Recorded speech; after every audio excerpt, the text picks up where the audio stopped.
नमस्कार, मी Shivaji Kamble SK news Latur चॅनलमध्ये आपले स्वागत आहे। लातूर जिल्ह्यातील रेणापूर तहसीलसमोर चुलीवर स्वयंपाक करून वंचित बहुजन आघाडीने आज सरकारच्या विरोधामध्ये तीव्र असे आंदोलन केले। गॅसचा कृत्रिम तुटवडा निर्माण करून गॅस दरवाढ केली आहे। त्यामुळे सरकारच्या विरोधामध्ये प्रचंड घोषणाबाजी करून आज निषेध करण्यात आला।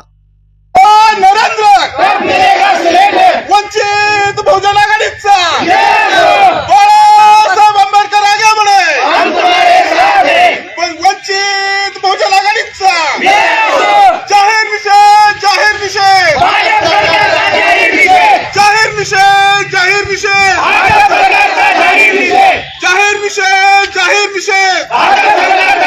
निषेध। गॅस सिलेंडरसाठी होणारी कृत्रिम टंचाई थांबवावी, गॅस सिलेंडरचा काळा बाजार रोखावा, 25 दिवसानंतर गॅस मिळेल ही अट शिथिल करावी, काळाबाजारी करणाऱ्या लोकांवर सक्त कायदेशीर कारवाई करण्यात यावी, वसतिगृहात राहणाऱ्या विद्यार्थ्यांसाठी सरकारकडून कम्युनिटी किचन सुरू करावेत,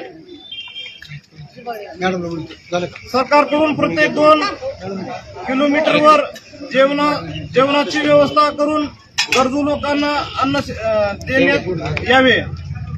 सरकारने सांगावे की परिस्थिती कधी सामान्य होईल, जेणेकरून सामान्य लोकांना या परिस्थितीसाठी तयार राहता येईल। राज्यात अनेक ठिकाणी KYC नाही म्हणून नागरिकांना गॅस सिलेंडर दिला जात नाही। नागरिकांना तातडीने गॅस सिलेंडर जावा।